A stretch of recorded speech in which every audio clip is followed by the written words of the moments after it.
Or sorry, good afternoon. I'm outside Seattle, so I'm 3 hours earlier, so it's still morning for me. So this is going to be kind of fun. Let's look at the next few days. Well, next few sessions, I should say, not next few days. But this class is kind of a custom version of two classes we've taught sort of separately before, two half-day classes that after talking to Miranda, we kind of combined together, tweaked a little bit to kind of make it work for what you guys are looking for. Was Power BI, of course, and also sort of accommodate the different learning levels we have, technical skills and experience with DR and Metatech and the Microsoft platform. So for today's session, we'll just kind of I don't want to call it an overview introductory session to Power BI and how it's sort of come very much to the forefront, at least recently in healthcare, and why it's such a great tool to use with Metatech. I'm also going to do a bit of a demo using the Power BI desktop tool for you, just to kind of show you how easy it is to get up and running building reports. And I'm going to kind of focus on, there's a lot that goes into building reports. Otherwise, you wouldn't have hired us, right? For all the OR and surgery stuff, Miranda. I'm sure you're having a great time working with Glenn. It's great. It really is. No, he is. He's very detailed, sometimes to a fault. I shouldn't say that out loud. I just said it. But I've worked with Glenn for 15 years, so I can say that. He's your boss, right? Yeah. He is, but we're good friends too. I know. Good guy. Played tennis and dog sat for each other. I'm not sure what the right tense of that verb is, but anyway. So there's a lot that goes into it. Having said that, especially if you've been working with Glenn, I don't know how many of you been responding to his questions about your data design and your needs. The tool is very simple to use. So I hope that you haven't come away with an impression that, oh, it's so complex, it's going to take, a long time to learn and get up and running with. But the flip side of that is the front end tools can be very simple to use and sort of bang out reports very quickly.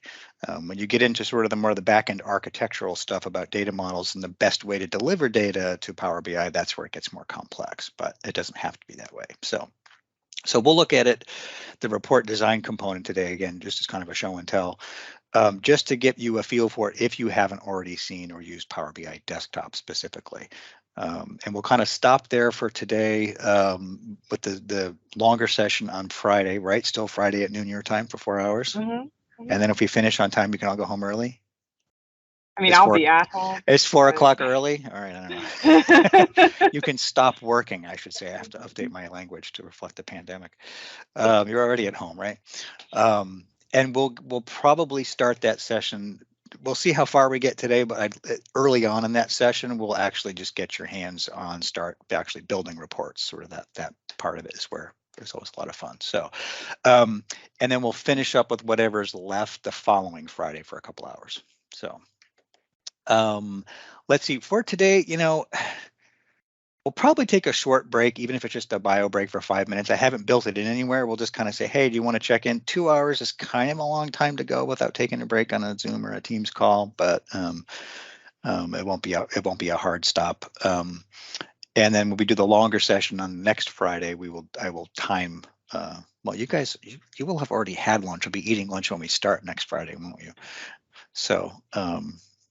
We'll take a longer break there for whatever reason, 15 or 20 minutes. We'll build something in so we all can step away a bit longer.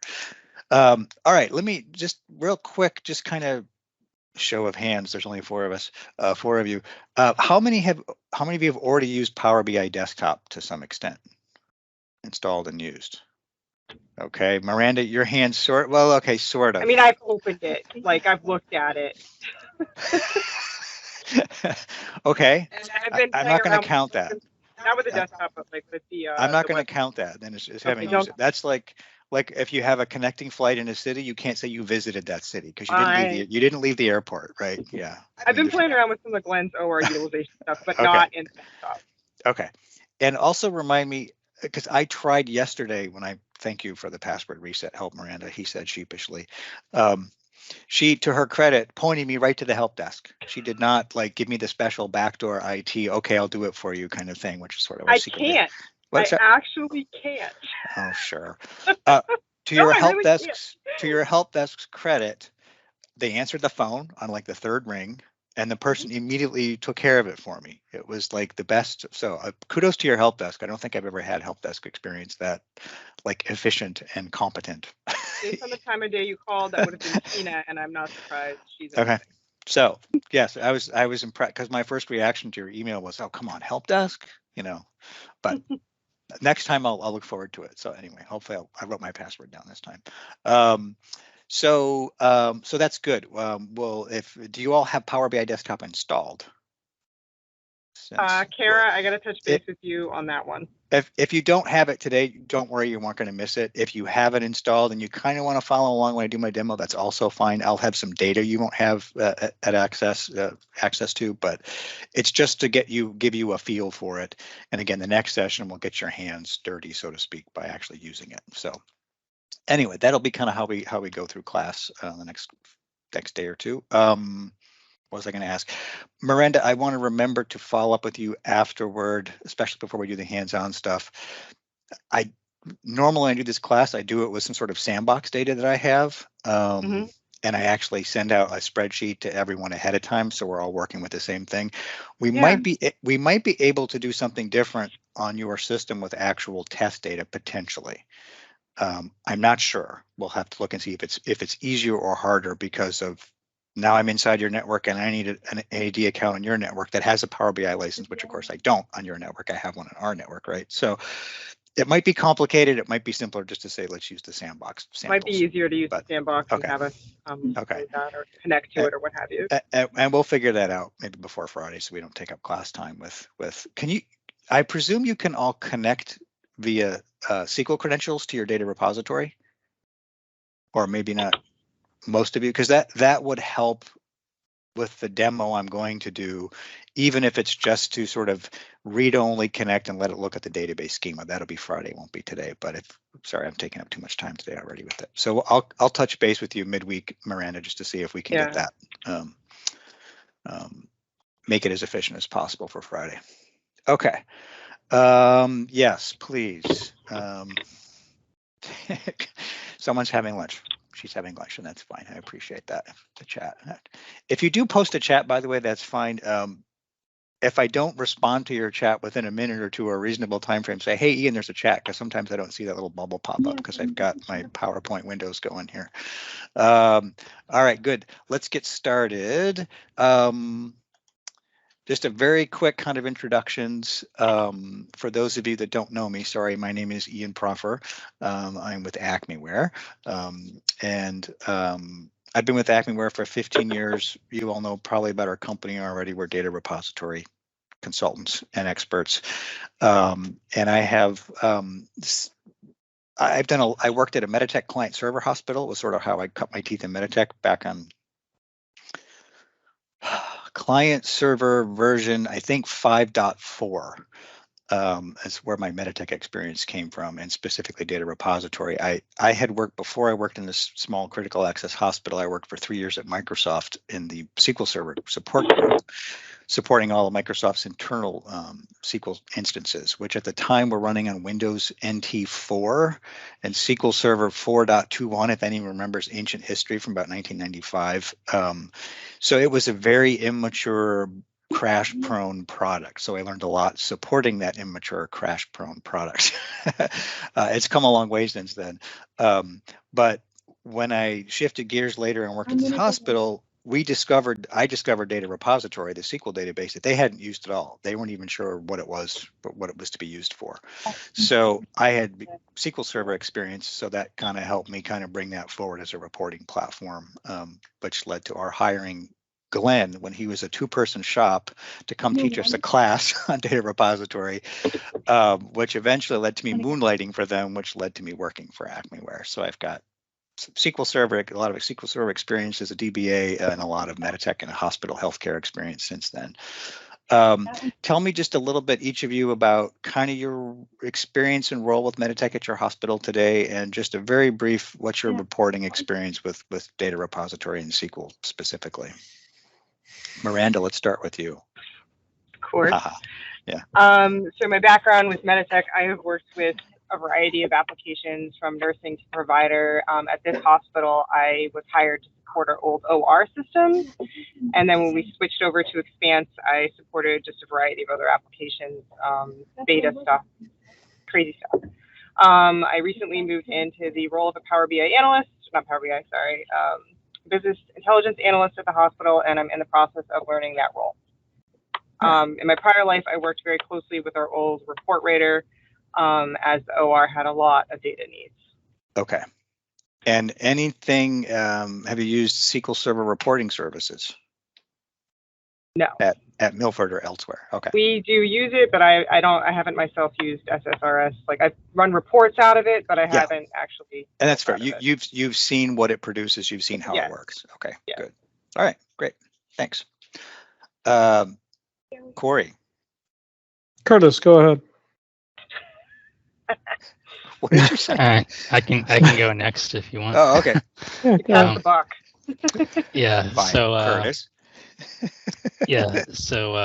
I'm a business intelligence programmer here at MRMC. I just started at MRMC about 3 months ago now. Oh, almost exactly 3 months now. So the probation is over, 90 days, right? I guess so. Okay. We decided to keep them. They should buy you lunch today, I think, or tomorrow or something. Anyway, sorry. Celebrate. Yeah. So I'm basically like a report writer for the hospital. I work a lot in SSRS, SQL Server Reporting Services. I've worked a lot in the DR server, pulling out queries for different data that we need, and also getting exposed to a little bit of some of the software that Meditech uses, like Report Designer, Report Writer, BCA, as well as Power BI. So, and then in my prior work, I did a lot of work with SQL administration, report development. I used SSRS in a prior job a lot, and Microsoft Access databases in a couple different jobs. Excel, VBA code, SQL. So I've got experiences in a number of areas, and over the last 10 years or so. So you know your way around a stored procedure. Yes. But you don't know your way around the Meditech data repository confusing database schema.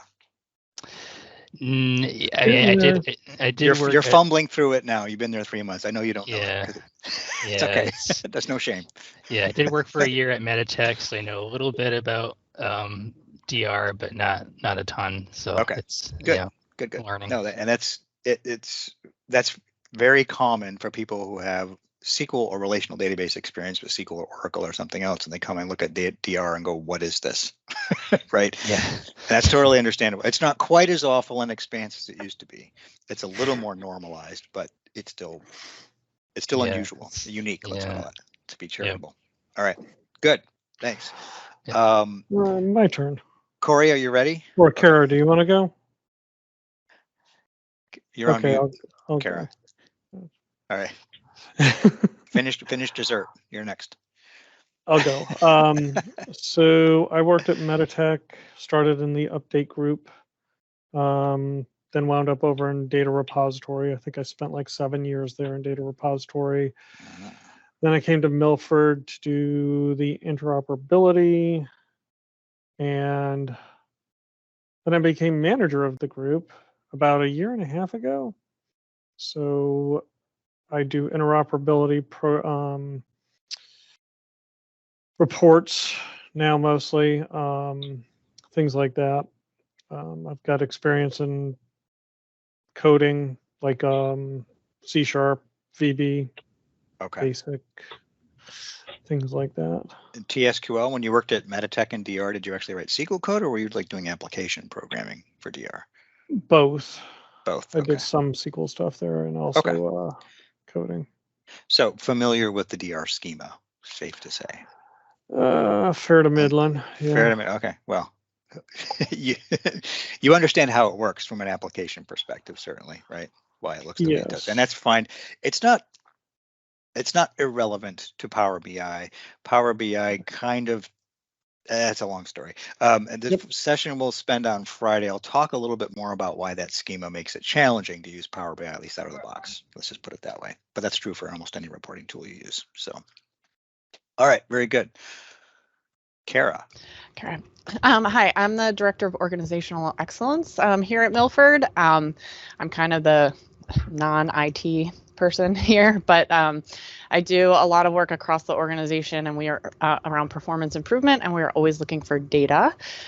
So in a prior life, I was operations management consulting, so I've done a lot of, dashboards and things. I'm generally like to talk about myself as like I know just enough to be dangerous, but I know like the general concepts of SQL and kind of more familiar with Access and database and kind of like linking data files and things like that. But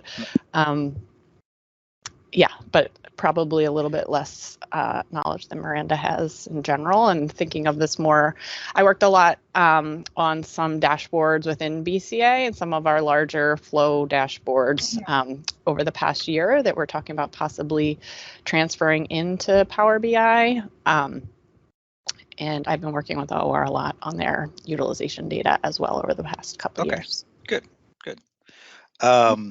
You are what I would say are going to be, if you're not already, a power user, which is a different role, right, than someone building the stuff on the back end. But you, like, in other words, you need to help us understand what's the best design. How is this actually going to be helpful, right? And sort of dictate what the requirements are. Maybe you're used to doing that, and then saying, here's what I want it to look like and how I want it to work, and you guys figure out how to build it, right? And then hopefully that filters down to us, Glenn from Miranda. So that's good. In other words, that's a very helpful role. So you can say just enough to be dangerous. But when I supported Meditech at the hospital, the person I found I not enjoyed working with the most, but got like who got it were like the clinical nurses who were clinical power users who could say, no, this is what we needed to do. Like they understood healthcare, they know how to deliver healthcare, but at the same time, they have enough knowledge of technical stuff to help us understand, like, all right, how do we change this application or build differently so it works better for the providers, taking care of patients, right? So that's great. We have a gamut of experience, which I enjoy. So, all right, let's see. So, having said that, thank you, everyone. What is Power BI, right? Microsoft Power BI. This is a definition directly from Microsoft. I'm not going to read it to you, but basically, it's not just one thing. That's what I want you to come away with this slide from. It's a collection of applications and services from Microsoft. So when we think about, well, I'm going to use Power BI, what does that really mean? We're going to take a look at each of the pieces and kind of focus on the ones that we're going to sort of use the most, basically a desktop design tool and sort of the service where you publish those things. Broadly speaking, I don't mean to give you a history of Microsoft sort of marketing and branding positioning, but even just the term BI has been around generically for a long time, and Microsoft specifically has used it in different products. So if you've worked and supported Microsoft products, whether it's through Meditech or something different, they're trying to sort of not coin the term BI, but get people to think about it a certain way. So the actual genesis of what we now know as Microsoft Power BI started a long time ago as sort of an offshoot of the SQL Server reporting services group. Even when SSRS first came out, I don't know if any of you remember that, and I think it was SQL Server version 2000, where they built, we've got this new web-based reporting tool, and you can author reports with Visual Studio Lite, I always called it, right? At the time, we all thought, well, that's going to be you remember Crystal Reports? Still out there in some flavors, but it was going to be a Crystal killer because they're bundling this capability with a SQL Server license, so you don't have to go acquire additional software. I've written a lot of SSRS reports. It sounds like a couple of you have as well, or support them now. They're good, but they're not easy to develop and design, and there's after working with Power BI, I hate to diss SSRS. It's clunky. Operating the website is clunky. Passing from one report to another, choosing parameters, waiting for the page to refresh. Right? It's just like, okay, I'm used to it because that's how it is. But once you see how things can be better, it seems kind of old-fashioned. So it's interesting to me that it came out of the SSRS group initially and went through various permutations, that is Power BI did. Excel Power Query, Power Pivot, Power View. Oh, now Microsoft wanted you to do it all on SharePoint, and they actually built SharePoint in as a native SSRS platform to use with these Excel tools, and kind of shifted gears about 2015 to make it more truly cloud-based and build it sort of more closer to what it is today. So that term Power BI has been around for a while in the Microsoft universe. Some of you probably remember, if you're writing SSRS reports now in Visual Studio, you may use a tool called SQL Server Data Tools, right? It's that Visual Studio Lite. It used to be called what? Anyone remember? SQL Server. We've referred to it as BIDS. Business Intelligence Development Studio. Remember that? And it was like every time there was a new version of SQL, you installed the software and say, well, now what do they call it now? They kept changing the name. So BI, Microsoft has tried to sort of capitalize on that generic, business intelligence. What do we mean by that? It's an analytics platform, right? There's tools like Tableau, maybe you guys have looked at. Cognos, I don't know if they still have tools. A lot of other tools that try to position themselves for that. The Power BI is, I think Microsoft got it right. I'll just say that in its latest incarnation. Healthcare data, you all probably know, is very complex, right? Meditech captures and stores tons of different information, right, across every dimension you can imagine. So taking that complexity and turning it into something that tells a good story, visually speaking, is difficult. I think that kind of data complexity lends itself well to being presented in a tool like Microsoft Power BI. So what we've seen in healthcare the last couple of years, it's kind of taken off. When the COVID pandemic first started, when was that, 2020? I guess it was 2019 technically. I was probably, like most of you, sort of obsessively checking my county health department website, which uses Power BI. And this is a screenshot here of the state of Washington where I live, their health department of health. They're all presenting COVID statistics, right? First, they were presenting the infection rates and the deaths and the hospitalizations, and then that sort of added the dimension of vaccination rates and things like that, right? So it's a really easy way to analytics, visual analytics, to present lots of information, sort of dense information, right? You can tell at a glance. This is the state of Washington, by the way, for those of you who don't recognize that. Sorry, it's kind of obvious to me now. I recognize the outline, but you're in Massachusetts, so maybe not. You've seen this before, I'm sure, for Massachusetts. County by county, the density, the color tells me one aspect, right? The density of whatever it happens to be, the percentage, and trends over time with graphs. And it's a really great way to present information, health and healthcare data specifically. And more specifically, this might look a little more familiar to you. Maybe you've seen this. This is sort of this is not from your system, Miranda. If you want this graph, we can talk. This is actually kind of a demo prototype thing we built, I think, before the Muse conference when you first talked to Glenn about doing OR utilization. So this is Meditech specific. Again, just examples of different ways you can present the data using Power BI, right? With a combination of charts and tables or matrices and other little neat visual controls to give you a lot of information on a single page, basically. Not that we're constrained to a page, at least not in the traditional sense. So let's talk about the different Power BI applications and services that sort of all are under this umbrella, our product name. The first is, why do I have this one here? I thought I had this one second. Has Glenn published any reports on your own Power BI service yet? So are you all going there looking at his prototypes, not just on the desktop, right? He's published it right now. We're working on getting everybody else access to it. Okay. So this is a couple of screenshots from, there we go. I forgot I had rearranged just the graphics didn't come in the way I thought.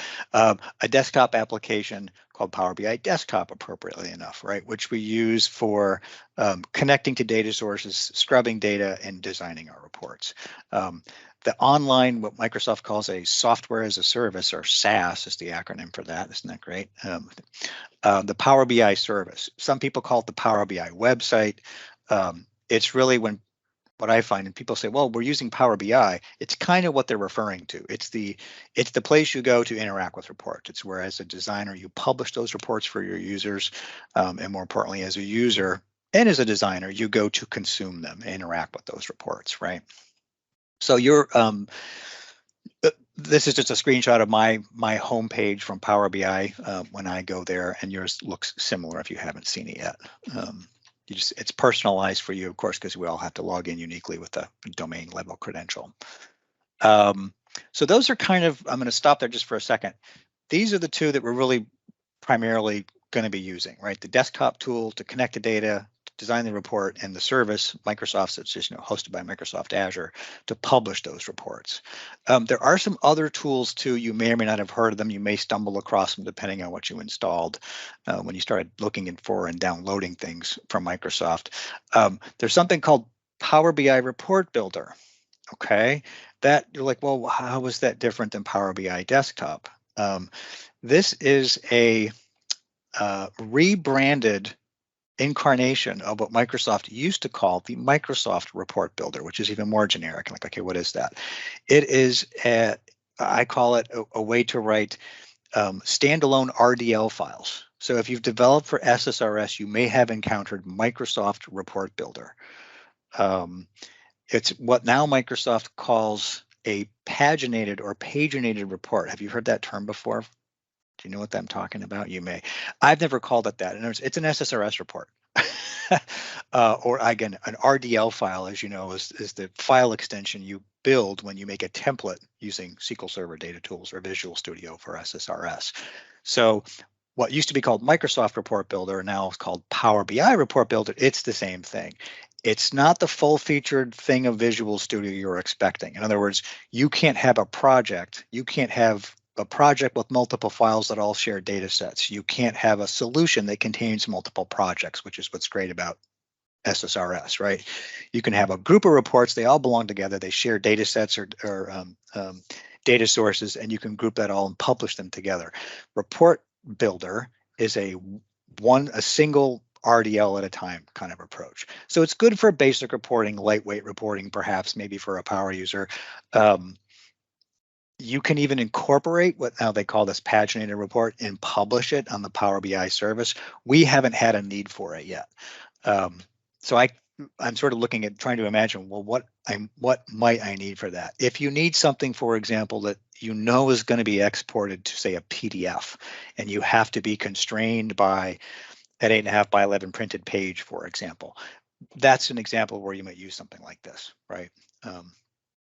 Maybe it's a report that's dozens of pages long because it's, tables of patients grouped by location or something like that. I'm thinking of like a MAR report, for example, a downtime MAR report.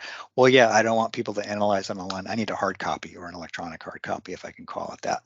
So that's where it's kind of a niche tool, I guess, is what I'm coming away with. Do you put graphics in that when you download it, or is it just more like data? No, you can put graphics in it. Yep. Any SSRS report you've ever seen or designed that could be rendered effectively as a PDF, that's essentially the same thing. You're doing that. So you could put charts, graphics, and things like that for sure. You have to format it a certain way as a PDF. So for example, you get table headers to repeat, so it doesn't just cut off in the middle of something if it's many pages long, for example. But so I'm asking because we've been playing around a little bit with putting some data in and wanting to export it and print out large pieces of data. So I'm wondering if we tried through that. So that was you. Yeah, it was you who asked. Well, it's not me how do we print it? Yeah. And we all say, why do you want to print it? It's business intelligence. You don't need to print it. No, you're right. I have found, because Glenn told me that someone had asked him that question, you can, if you try to print natively from the Power BI service, maybe you've tried this, it prints whatever your browser is showing. So it prints like a web page, so it's sloppy as hell, right? Because it doesn't fit, it doesn't scale, it's just it's got strange header. You can export it from Power BI to a PDF, which seems to, in the few little things I tried, seems to format it better for actually consuming it that way. Yeah.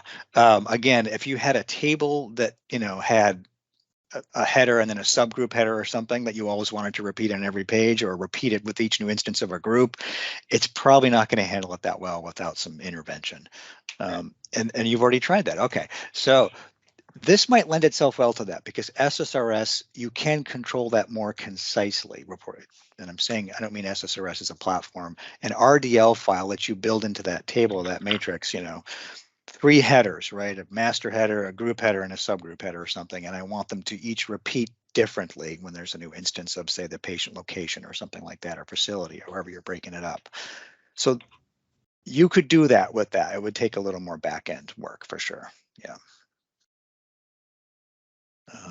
All right, so report builder. I spent more time talking about it than I have developing reports in it now. There's also something called Power BI Report Server. Don't you love how these names? Like, well, wait a minute, how is that different than the Power BI service? And they even use a little s, by the way, for that Power BI service, meaning the Power BI homepage. The Power BI Report Server is an on-premises report server. And it's really more of a licensing construct. It's by default, of course, the Power BI service lives in the cloud. It lives in Azure. It's not inside your network, right? You go out remotely and log into it. The Power BI report server is basically a server inside your network that both hosts existing SSRS reports. So it's a reporting services instance combined with the ability to host Power BI published reports as well. So it's pretty cool. It's a one-stop shop for hosting all your reports of any type. I don't have it on this slide. I have it on their slide. It's very expensive. So like, why don't I just get that? Well, I think I had someone tell me, a hospital, I think the license for that is 75 grand just for the software license. Never mind, of course, then you need a pretty robust SQL server or web server to host it as well. So, but it's an option. I talked to someone at Muse, Miranda, when you were there. I don't remember if you were in the session we did. There was a Canadian hospital there, and they represented a group of, I don't know, 13 or 14 hospitals, and they had a combined. So they were huge. To them, the licensing cost was nothing, right? Because they were representing that many hospitals. So. There are also Power BI mobile apps. We don't develop for these specifically. I haven't looked at them. I know that the Power BI reports that we do publish, they scale nicely. So if I publish it to the Power BI service, when I then turn around and take up, say, my iPad and go look at our Power BI page, they scale quite nicely. I think there are ways to optimize reports specifically for mobile, and especially for a smaller form factor like a phone. We haven't seen those yet in healthcare. I mean, if we get to the point where we're delivering healthcare data to the patient bedside through a phone-sized device, I mean, that would be great, but we're not quite there yet. So. All right, so the desktop tool, as I mentioned, you've all at least maybe seen it a little bit, if not more than a little, with some of the stuff Glenn has perhaps demoed. It is a report design tool. Miranda, could you go on mute, because I'm picking up someone near you who's very animated. Sorry, I didn't realize I was not muted. Apologies. No, that's fine. It is where you go to design reports, right? But it's more than that. It has a lot built in before you get to the part where you're physically designing a report, laying out the report, choosing visualizations, right? It's that first step when you build an SSRS report is, well, I have to define my data source, right? So of course you do the same thing with Power BI Desktop, but more than just point to a data source, it's got some very robust data manipulation, scrubbing, almost ETL-like tools you can use. It has built into it actually a tool called Microsoft, I think it's called Query Editor, or is it Microsoft Power Editor? No, Power Query, sorry, that's why I can't remember the name. And that functionality has been around with Microsoft for a while, but they built it into here. So and I'll show you it briefly when we do our demo, but it's really a data access and visualization design tool is how I would describe it. Before you start designing your reports, you've got to get the data kind of prepared first, right? That might be manipulating data types, depending on the type of data source you're connecting to. It might be excluding certain types of data where there's gaps. You can do a lot with it as a data transformation tool, right? Really clean the data before you bring it into your what's called the data model in Power BI. So the report design, of course, also happens there where I lay out sort of a canvas, if we want to call it that, choose the visualizations I have and start sort of customizing those. And then ultimately, the desktop tool is where you publish it. That's how you share it with your users, ultimately using a Microsoft. Microsoft uses the term publish. We used to fall into the habit of calling it deploy the reports, because I think in SSRS that's what we called it. But we published them from Power BI Desktop. It can be used, by the way, as a report consumption tool. If you can send the file that gets created when you build a report is a .pbix extension. And it, unlike an RDL file, which just contains kind of the template, right, the visual template for a report, the PBIX file actually contains cached data. So depending if your data source is not overly large, it will actually have the data saved with the file. I'm not recommending that as a means to let people consume the data because you have to refresh it. I mean, there's a host of other factors. If you send it to someone outside your organization, say, hey, Miranda, send me that file you wrote. Well, now I've got your data on my system. I don't want that, right? Of course, we've got to think about PHI. But when you're first starting to develop reports, especially as a group like this, maybe you're sharing them with each other, it's absolutely a great way to do it. You know, we've worked with some, at least one other client, they didn't have their license yet for the service set up. But so like, well, I can't use it. Well, no, you can. The Power BI desktop tool is actually free. There's no license cost for that. You can download it for free. You can use it for free. You can even share reports for free that way. It's not a solution, right, for all your users, but certainly for a small development team, it's a way to get started. So. Then there's the service, right? So when you publish, that's just where you publish your dashboards, your reports, all the visualizations get published to this website, the Power BI service. So it's primarily a report consumption place, but it's also much more, if you've seen the Power BI service, and I have the next slide, we'll take a look at a couple sample reports. It's, I think, much more dynamic and interactive than just going and sort of click, run, put in dates, and consume the report and you're done, right? You can interact and manipulate the reports much more dynamically. There are some capabilities built into the service that let you, for example, modify reports, potentially make a copy of a report if the permissions are set right. So maybe someone else wrote one in a different department and you want to use that, you know, make some customizations to your own copy and kind of publish your own version. They're a little more limited. If you know SSRS at all, you can do some of that with reporting services too. You can go and copy down the RDL definition file for your own purposes. You can modify reports in SQL Server reporting services if you have the right permissions. The danger with that is now you're kind of disconnected from whatever the original source was, right? If you change an RDL file that someone else published, it doesn't change the original. So what if they republish the report that you customized and they didn't know you customized? Well, then your changes get overwritten, right? So those capabilities are there in Power BI service, but again, if you follow any kind of development or change control protocol, you won't use them from the service. If you want to change a file, you'll likely do it in Power BI desktop, even probably in a sort of more formal development environment, not in a production environment. So I've got a couple of screenshots, and maybe what I'll do, just has anyone not seen the Power BI service at Milford specifically? Have you all seen the stuff that Glenn has written? Yes, and Kara, you're nodding silently.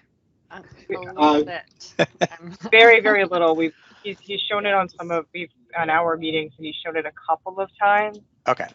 And he published it a week or so ago. Oh, well, all right. Oh, should I email her? Well, let's do. I just click my link there. I'm gonna sign into my local or Acmeware sort of Power BI instance, just so you can get a feel for it. We have some demo reports too that just give you a feel for like the different types of reports you can design and work with, right? So it's just another website, right? We have to log in with our AD credentials, but it will look like this for for anyone the first time they come here is it knows who you are, so it says hello. And then it has this sort of default, I don't want to call this a workspace because a workspace means something specifically. But I see sort of the most common or recommended objects I've interacted with before, which can include reports, they can include apps, or they can include something called a workspace. And we'll talk about what each of those things is in a little more detail later. But the idea is, and if you've seen SSRS, it starts to look kind of similar, right? I've got all these things I've worked with recently, right? Including reports, including workspaces, including apps, and some other things as well. There are also dashboards and things, right? So it's a report browsing sort of location. Most of the time when you are working with reports, it's going to be, the experience is going to be a little different for a user than it is for someone. I guess I'm going to refer to each of you collectively, or all of you, as a developer, a report developer, an analyst, right? The people writing the reports. The first word, and you'll hear this a lot, is called a workspace. So on the service, everything goes to a workspace. In other words, when you publish a report, you have to select what workspace is it going to, and workspaces can be used in different ways. The default workspace for everyone who publishes is called My Workspace, right? So it's just like My Documents. It's a default location. Think of it as it's your personal development sandbox, right? You wouldn't necessarily share a report from there. You don't want users coming to your workspace to browse through all the reports, for example. It's where you start as sort of the first place you deploy something, right? Whether it's sandbox, whether it's you've got three different copies of the same thing in different versions, whatever it happens to be. There are also workspaces that are built specifically by you to share reports. So in other words, let's have a workspace that's called, nursing. Let's have one called financial. So again, if you're coming from some SSRS background, you probably have folders, right? You probably have reports grouped into folders, maybe based on function, maybe based on department or something like that. Very similar with workspaces.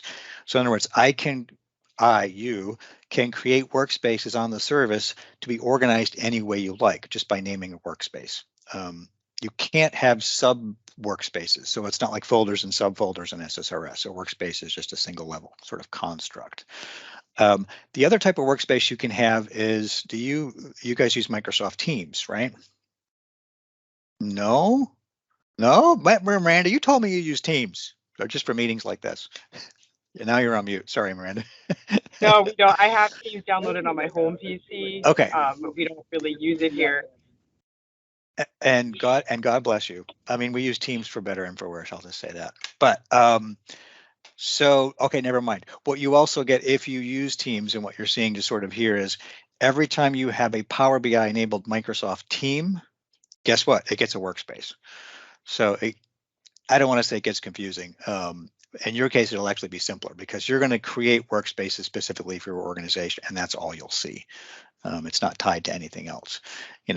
Teams behind the scenes is, if you guys have used Slack or seen Slack or other collaboration tools like that before, Teams is kind of Microsoft's one-stop shop for remote meetings like this, for organizing chats into groups, which are called teams, of course. So everything's enabled in Microsoft 365. And when you create a team, it says, do you want to have a Power BI workspace? You can say yes or no. So anyway, so workspaces are where you organize reports. We have one conveniently enough called Power BI Demo. What a great name, right? So if I just come to the workspace directly, and again, this will look familiar to you if you work with SSRS, you can see what I'm seeing are what look like two of every object. And what it is, in fact, is a report and the accompanying data set, right? So again, a report developer, you probably want to see all those, I call them artifacts for a report. Not just the report itself, I want to look at it, but if I have to go look at the data set, look at the properties for the data set, potentially modify it, you can do that from here as well. They give you some ways to appear these little tabs to say, well, let me just look at content. That is to say, let me just look at reports, right? So if I want to click a report, I don't normally have this little yellow and orange bobble around my mouse. I added that at some point because the feedback I got from a class was someone said, it's really hard to see where your mouse is. And I said, okay, fine. So now I've opened this anesthesia procedures report, and you can see that I can start, very quickly interacting with and looking at this report by expanding or contracting this little table over here. I can click on a portion of the chart. This I call it interactivity that's built in just by selecting objects on visualizations and having it instantly kind of change what you're looking at. For example, when I click this dark blue general surgery category, what it's doing is it's called I think it's called a cross filter. I got to think about that because there's cross drilling and cross filtering in Power BI.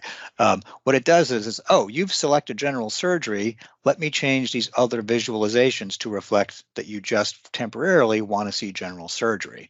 And if I want to change it back to select everything, I can just click it again, right? So this is kind of, to me, what makes Power BI so superior in many ways to SSRS is the data changes are instantaneous, right? I don't have to come in, pick dates, click run, and wait for it. Even if I change the dates, you'll notice we've got some controls up here that are basically, you recognize these as parameters if you're a SQL programmer, right? Each of these things, the date, the anesthetist, the surgeon, right? Those would potentially be parameters or things I'd want to filter on in a drop down in a where clause in a SQL store procedure, right?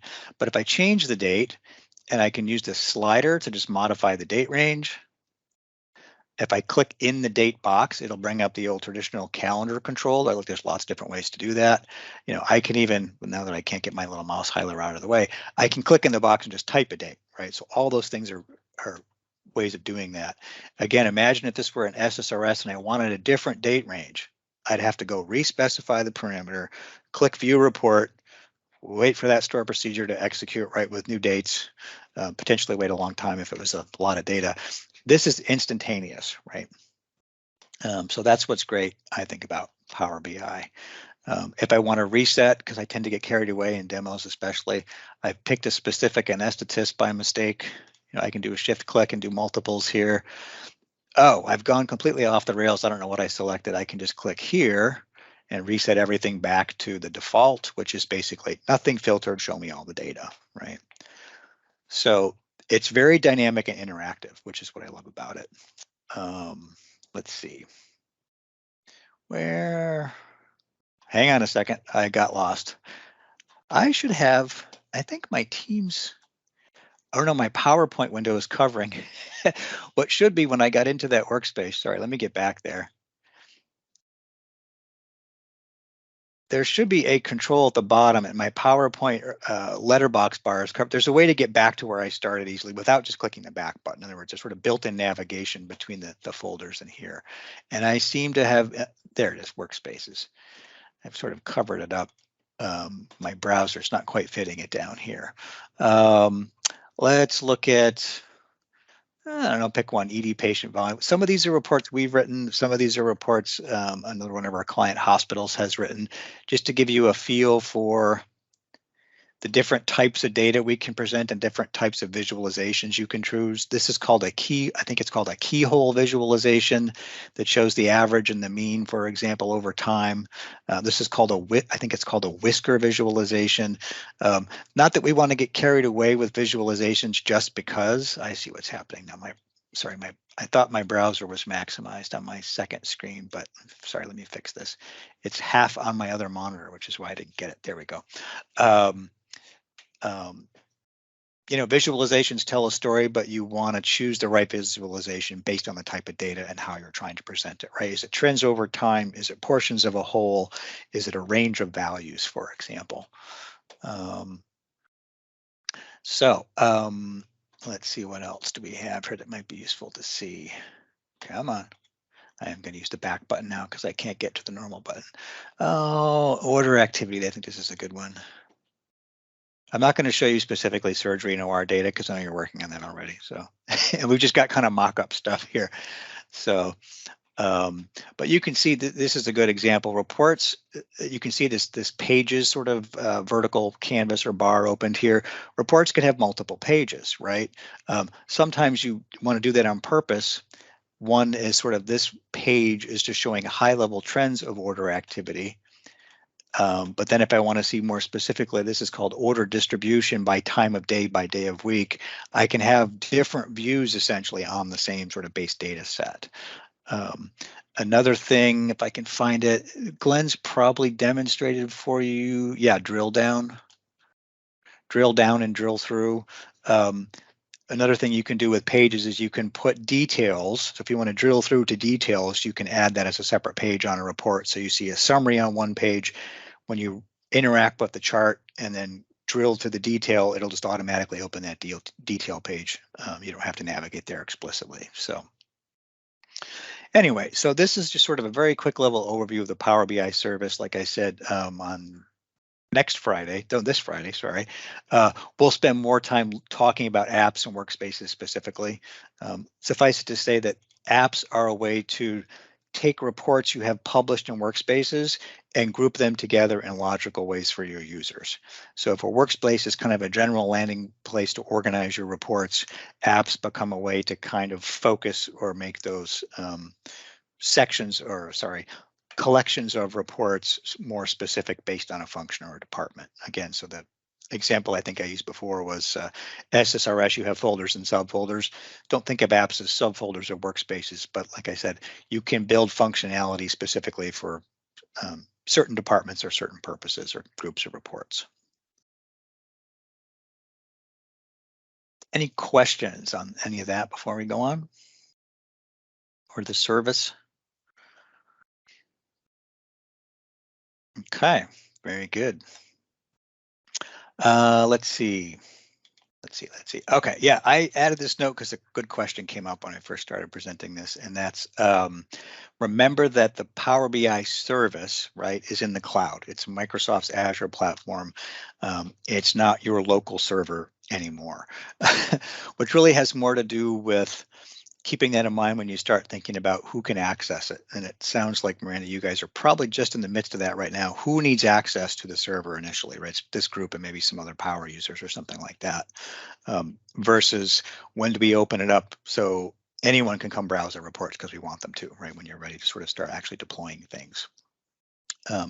All of that is basically using, your existing network domain credentials, right? That's how it's accessed. So, when I knew that anyway, but yesterday I was on your terminal server and I wanted to see if I could find what Glenn had published for you. But of course, when I opened Power BI, it prompted me for my domain credentials, which didn't work when I put in my Milford domain credentials. And of course, if I put my Acmeware credentials in, it shows me what I just showed you. Well, this is Acmeware's slice of the cloud, right? It's not inside my network at all. Building users individually. So okay.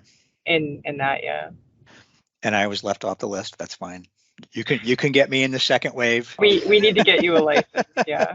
So it would probably be useful for this class, if nothing else. Yeah. And if we don't get there, that's also fine. But I have another meeting after this, but I'll try to do that today. And I also filled Kara actually. Okay. But So. And like I said, you and I can circle back sometime before Friday. It doesn't have to be immediately following this, just to double check, do we have everything we need for it to continue class on Friday? So. Okay. This is a bit redundant. Yeah, sorry. I had a little more detail on Report Builder, which I think I kind of covered. The old Microsoft Report Builder for paginated reports. And then, yeah, the report server. There's more of a screenshot here. If that's something you are potentially interested in pursuing, if the initial cost doesn't scare you off, the licensing for Microsoft, then let us know, of course. We have yet to set one up for a client, but for places that are still using reporting services, I think this would be a good solution, assuming that it's not a deal breaker cost-wise, because you could still host your existing SSRS reports. You could now also deploy Power BI reports. From a user perspective, they have one place to go to get the reports. They don't have to, well, I go here for the old SSRS stuff, and I go over here to get the new Power BI stuff, and never mind, So anything. Corey, I think you had looked into this, right? And it was cost prohibitive for us. I remember originally we were looking at Power BI. You looked at this, and I remember it wasn't a huge expense before we discovered the other. No, it's huge. Yeah, it was prohibitively. Like Ian said, it was like $75,000, and Was then it? you've got Okay, to so that's still consider the servers and stuff like that. Yeah. Unfortunately. All right. Well, and that's fine. not a problem. Yeah, most of our users just link through. So we've been able to put links into Expanse and they can link directly to for reports if they need, if they mostly work in Expanse. Okay. So they link to, you can do any web link, I think, right? In other words, Yeah. does it just Yeah. open their browser on their desktop, or does it actually host a browser session Yeah. inside? No, it'll Expanse. it'll open a new browser session for them. Okay. Yeah, with And the way a bring them lot to of the our page and users, then they fill it Yeah. in. exactly. Okay. So you just send them to a web page and then they're used to working with it that way. Yeah. Can you, I'm just curious because I know this programmatically is possible. Can you not just open a link? Can you open a link and pass parameters to a web page? So for example, like go to an SSRS page and give it a patient account number so it actually executes the report. Theoretically, but I think most of the issues there. Yeah. I mean, I know if I did that, I could do it. If I Right. just manually did it, okay. But from the issue, I think is more on the Expanse side, capturing that particular information and making Yeah. sure it gets passed properly. Right. Right. I Yeah, might play with that. Well, I don't mean to give you more work to do. I know that from a reporting services perspective, it's relatively straightforward to pass parameter values in the URL that you send to SSRS. We actually wrote a blog on that, a couple of blogs on it. And I only mention that because we publish blogs about DR stuff. And one or two that keep coming up as the most popular in terms of hits when we look at like our Google SEO stuff, we have to do this kind of thing, right, to stay in business. There's these SSRS reports and how to pass parameters to SSRS reports. And it's not because it's people from Meditech hospitals doing that. It's just because if you go Google, parameters to SQL Server reporting services, our blog pops up in the search results. So it could be someone looking for that, totally outside the context of Meditech. So that was a happy accident. But anyway, but yeah, the programmatic part is like you said, how do I get the data element I'm clicking on or whatever in Meditech to become part of that URL in the first place, right? So that's the hard part. Anyway, all right. So let's see. So the basic workflow. Let's do this. We've been going an hour. Do you want to take just like a 5-minute break so I can say I didn't make them go 2 hours without a break? Because the next section is really I'm going to walk through doing some report design and data connections in the desktop tool, and then we'll just have sort of open discussion. That might take us a little bit less than an hour, but why don't we break? We'll start. I have 31 after 10:31 for me. So what is that? 1:31 for you? Did I do that right? Yeah. 1:36. We will resume. Or if you're back before then, that's fine. Take a short break, and we'll pick up. You have a lot of data needs, though. And I do bother these guys a lot. No, it's never a bother. Miranda, it's about that much. Miranda, what do you have in your hand? It looks like a baby Ruth.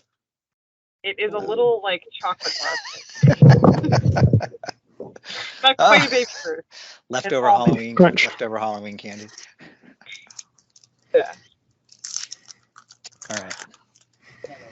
All right. Well, yes. If you're chewing caramel and nougat and nuts, please do go on mute. Thank you. All right. Everybody's back. Thanks, everybody.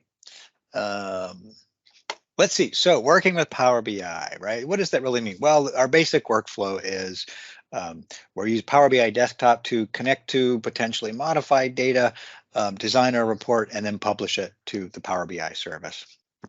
And optionally, this is a graphic from Microsoft. Oh, you can publish it to mobile too. If you are publishing to mobile, you don't publish it somewhere different, at least initially. I think it just goes to the service and then it can be consumed by mobile devices as well. So, but we're not there yet. So let's take a walk through really. Let me go ahead and stop the presentation. Like get the walkthrough like on HGTV, right? The house they're not going to buy. That's a bad example. The house you're going to buy. Let's look at the desktop tool. So I'll put this over here on this screen. So let's see, this is new to a couple of you, I think, right? Some of you have seen this, some of you sort of delved into it, maybe not. right? This is the screen I've seen. Well done. You're ready to go. You're ready to start publishing reports. So when you first open it, this is the first screen you'll see. You might get I think I probably turned it off. There's like an introductory splash screen that might prompt you to import data first, which is generally the first step anyway. I have that turned off, so when I click Power BI, it goes right to this. On the other hand, if you're working with a report you've already started building, no, of course you don't want to then connect to another data source necessarily, right? But a little different if you're used to developing in SQL Server data tools for SSRS or using Visual Studio, in that each report, when you open it, if you want to work on 2 or 3 at once, because no one multitasks, right, will open its own instance of the software. So it's not like I can have tabs, for example, or have like if you're used to working with Visual Studio projects where you have multiple reports open in a single set of windows. It's one per report. So I'll just kind of give you a quick overview of what we see before we even do any work. What I'm going to do is, I think this is the sort of default setup, is it's sort of divided into what our primary workspace in here, we can call this the canvas, right? That's where you're going to do the basic report layout. There are some panes you can see turned on and off here. Let me just expand all of these. That's what these little double arrows are here. And I don't remember, honestly, when you first open it, I think you get the visualizations. I want to call it a pane. I like the word tab better because pane sounds painful. But the visualizations tab is where you spend a lot of time working. The fields tab, which at the moment has nothing because I'm not connected to any data source. And then there's also a filters tab, which I think is collapsed by default. But of course, we can open that too. And this is if I want to start filtering data based on things from the fields, I can build those filters into my report. So maybe I only want to see inpatients, let's say, and I've got a data source that shows me a combination of inpatients and outpatients or something like that. Depending on your work style, I tend to keep the things open that I'm working with a lot and close or collapse the things I'm not, because I like to maximize what I'm visually going to see when I'm building a report. This will depend on the size of your monitor and screen resolution, but ultimately, whatever you publish here it will fit automatically on the web page when you publish it. I don't know how to describe it. If you've ever built a very wide SSRS report, something you could never print on a piece of paper, right? Because it's a table that's got 20 columns in it. It accommodates that on SSRS by making you scroll, right? And I hate if I have to scroll laterally on a report back and forth, like the report needs to be designed better. Sorry if I just offended anybody. I don't want to be scrolling just because it's a spreadsheet with columns out from A to Z. I don't want to have to scroll that in a window on a web browser. You'll see it. You'll see how it works. It behaves a bit differently in Power BI. You can put tables on here as a visualization, and that table object can scroll. But the general design is that it will fit on that web page and it will scale with that web page. So if anyone's ever done web design, most modern web software is scalable. So if I take my browser and maximize it, it fills it up. If I scale it down and shrink it to a smaller window, it automatically kind of adjusts everything on those web pages to be scalable in size. So Power BI kind of behaves the same way. Anyway, sorry, I got sidetracked. So visualizations, this is where we can pick and choose what we want to put on the report visually.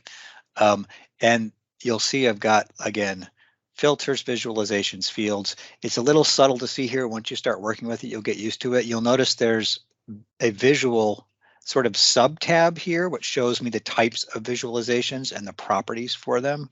This is actually a separate control. I'm going to call it a tab that controls the formatting for the visuals. So once I have visuals on a page, I can now come and set fonts and headers and legends and turn titles on and off and things like that. So depending on when we start building something, you'll see this control here becomes kind of dynamic.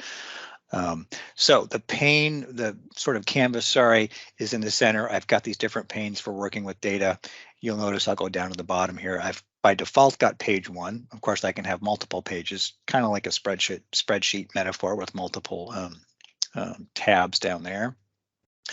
Menus and things up here, we'll get into that a little bit. It's from Microsoft, so it's fairly predictable. As you pick these different menu items, you'll see different controls, of course.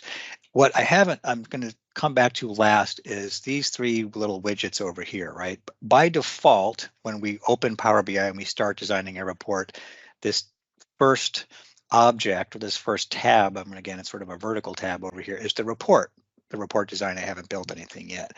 I also have, and these will be more meaningful once we have some data to work with, I've got a data sort of presentation, which just switches and shows me the underlying data set. So if you're used to doing that kind of in SSRS, where you look at the data set and do a preview or rerun your query, and then it shows you like a grid with the data, that's built in here as well. And then finally, I've got this thing called the model. And again, I have nothing in my model yet, but what it will look like, I didn't realize it actually has little placeholders here.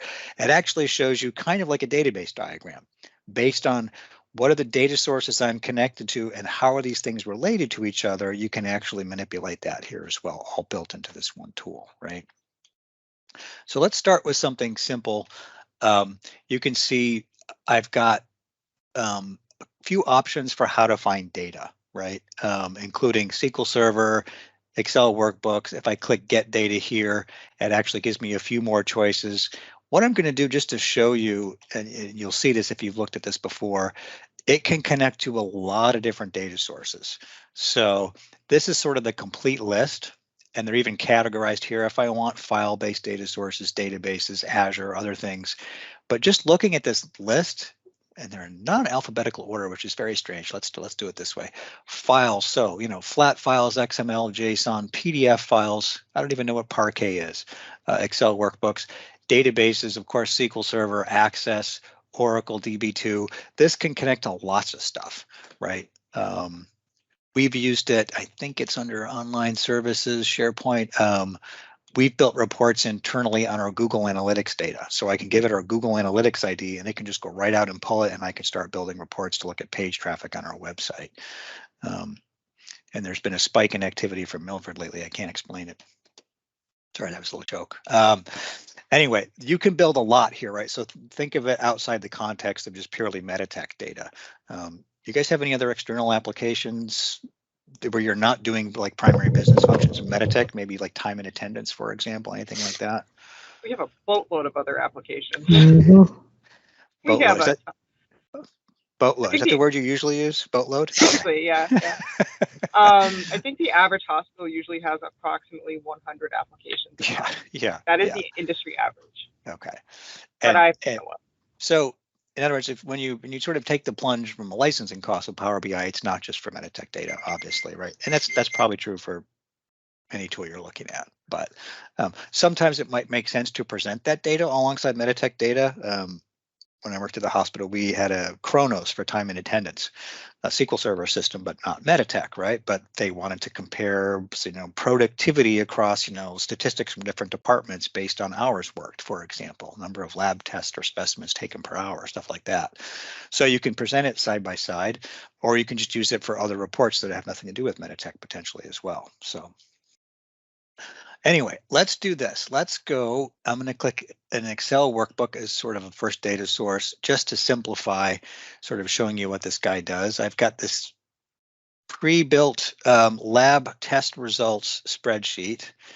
And if you haven't seen this, when you connect to a data source, it'll behave differently depending on the type of data source.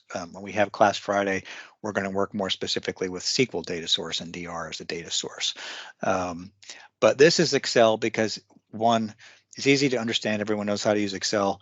If you are a self-starter, as we used to say, and you want to go learn Power BI on your own, you go look online for stuff, everyone uses Excel as a data source because it's simple, it's easy to take. Even sample spreadsheets are easily obtained, from these various training websites. And so if you've imported data before using Management Studio, and there's some stuff built into Management Studio that are really kind of subcomponents of SQL Server integration services. If you've used that, Corey or Curtis, maybe. There's data import and export, and it kind of is very look and similar feel. It's what it's doing is it's previewing the data for me in this preview window, right? So I've got this lab spreadsheet.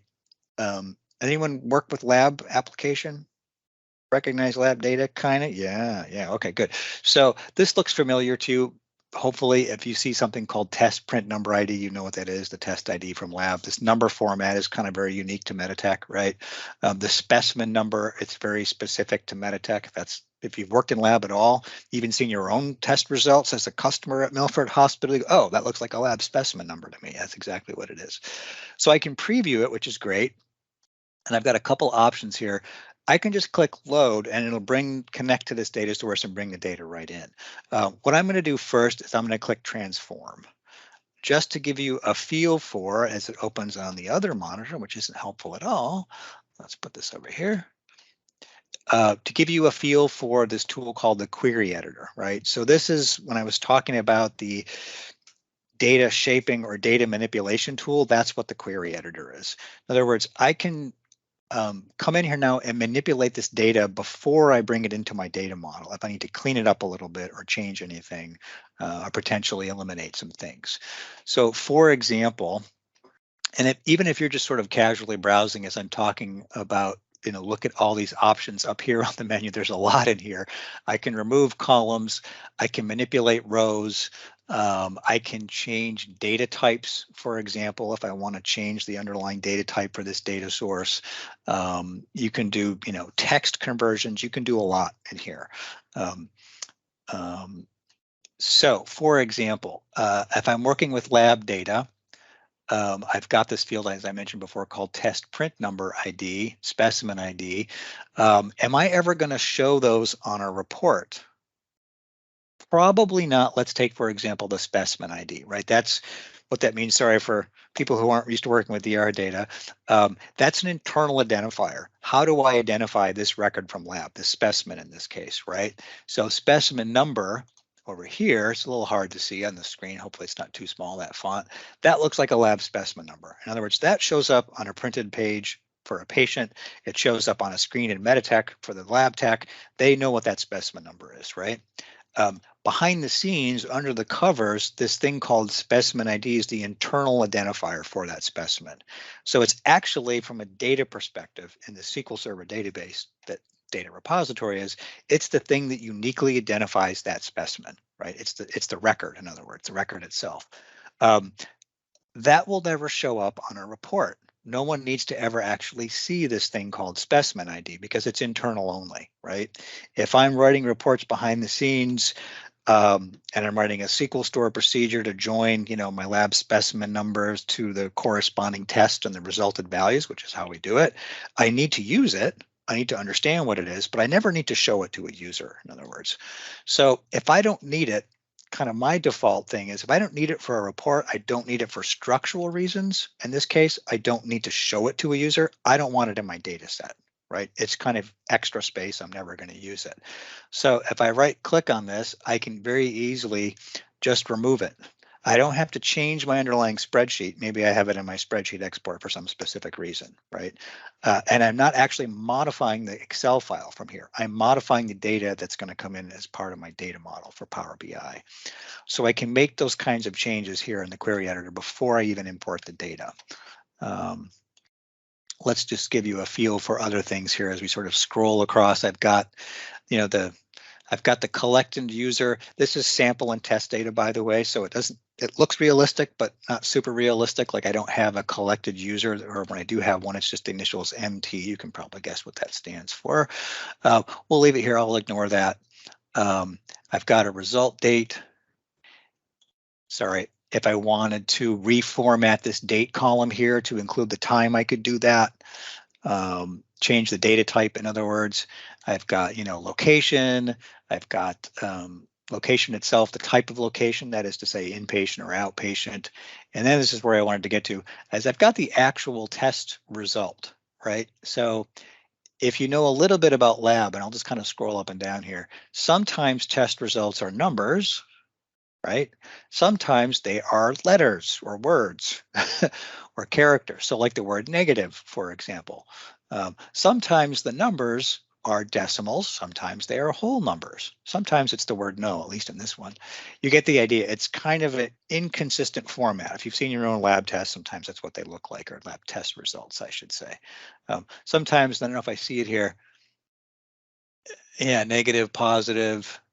Here's one, present. You know, you get these weird characters, present plus plus out of, I've seen a plus, a less than, a greater than. In other words, you get a mix of letters and numbers, right?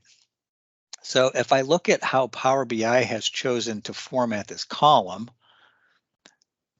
up here, where did we go? Here we go. I want to change this data type to something. I want to make it predictable. I always want it to be the same data type. Sometimes it's numbers, they line up by default to the right. Sometimes it's words, they line up to the left. So if I want to change this data type to, let's just call it text, even though I know they're numbered values, I want to display them as text to make kind of the display more predictable and consistent. I can just make that change right here. And you can see it immediately changes the formatting. It's doing some goofiness with decimals, doesn't know how to divide them or do that math. And I can fix that too if I want. But it's very simple to change that data type here if I wanted to do that. And again, if I make that change, I'm saving it as part of my data model. I'm not changing the underlying data source. So if I were working in this example with a SQL table right now, and I change the data type from numeric to varchar, if you know what SQL data types are, that would be bad if I were actually making that change in the underlying table, right? You were essentially changing the data definition on a Meditech table, which I don't want to do. No, Curtis's eyes went just a little wider there for a second, right? So good. That's not what I'm doing. This is not a table, I'm not modifying the data source directly. I'm modifying the data before I bring it in to my data model. Something else that's kind of neat over here, you'll notice it's automatically tracking every change I've made. And it's basically sort of like an audit trail. Number one, what did I just change? If I come in here and manipulate a bunch of stuff, but more importantly, if I decide I don't want to do that, I can just take it off. I could do undo, right? That would take off the last step. But if I had manipulated a bunch of different things here and decided I didn't need the one in the middle, I could just delete that change by itself. So it keeps track of and memorizes all those things, which is kind of neat. Finally, the last thing I'll show you is here. You can see it's called this sheet 1 because that's how it connects to Excel. It always does that by default. If I don't have a named tab or a sheet in Excel, I want to change this to something a little more meaningful because you'll see when we bring it into Power BI, it needs to refer to that somehow, and I want it to be a little more user friendly. So let's just call this, lab test. It's really lab test and results, but we'll just call it lab test. And I'll press enter there. And then when I'm all done sort of making my manipulations and changes, I could do other things here, but we'll go ahead and carry on. Whoops, I wanted to show you the menu options. I clicked too soon. I'll let it finish and then I'll go back and show you what I did here if I can find it. Where did we go? What I tried to do, let me come back here and do, I want to get back to there. Oh, this is embarrassing. I swear I practiced this last night. There's a way to go back and bring that editor up again. And I think it's from, where's my edit transform? There we go. Okay, transform back. So if I need to decide to go back later and make more changes, I can bring that up. What I was trying to do is show you when I click here, the default action is close and apply. So it not just closes that file, it saves the change, it commits it, it modifies the data, and then it connects to Power BI. The other option might just be apply those changes, which is sort of like clicking save, but then continuing to work in this environment, right? If I want to save some intermediate changes, let's say, or I've come in, I poked around and decided I don't need to change anything, I can just click close without saving explicitly, and it'll essentially ignore any changes I've made and just bring the data in its kind of native format. So sorry, I went through that kind of quickly. So what looks a little different now, you'll notice, is I still have a blank kind of canvas in the middle of my screen. But if you notice here now over where it says fields, I'm going to expand this. I now see this thing I've called lab tests. Lab tests, there it is. And let me expand this just a little so we can read these a little more easily. And now I actually see all these data fields, right, that are part of that data set. So in other words, this is the stuff I have to work with as I start to build my report. So let's do this. Let's come back to visualizations. And there's a couple ways to go about this. You can first select a visualization, drop it on the screen, and then start building it. It's fairly dynamic. What I could also do, let's just say, for example, is I want to start with something basic. Maybe I just want to have a basic table, right? And I want to show some basic information, including, let's say, the specimen number, maybe the result date, and the result itself. So in other words, you'll notice these are checkboxes. If I just select a checkbox in my data fields without selecting anything, I want to say smart enough, if that's the right word to use. It's smart enough to create a visualization. By default, it's going to pick a table and then put that field in it. So if I'm fine with that, I can say, sure, I've got specimen number. Let's take the test name and the test result. Let's just get that. It's called result RW. Now, this is very small on my secondary monitor, so let me do this. Let me make this a little easier to see. And you'll see what I'm doing is I'm just expanding this table. You can see when you have a visualization highlighted, it gives you these handles. So you can expand it, you know, side to side, up and down, and so on. It lets you grab it, try to grab it, and sort of reorganize. Where do I want to put this visualization? This is just a blank canvas, if you think about it that way, right? And I can very easily move objects around based on where I want to drop them ultimately. So that's one way to start building visualizations. Just start picking data fields, right? If I want to be a little more intentional about that, let's see.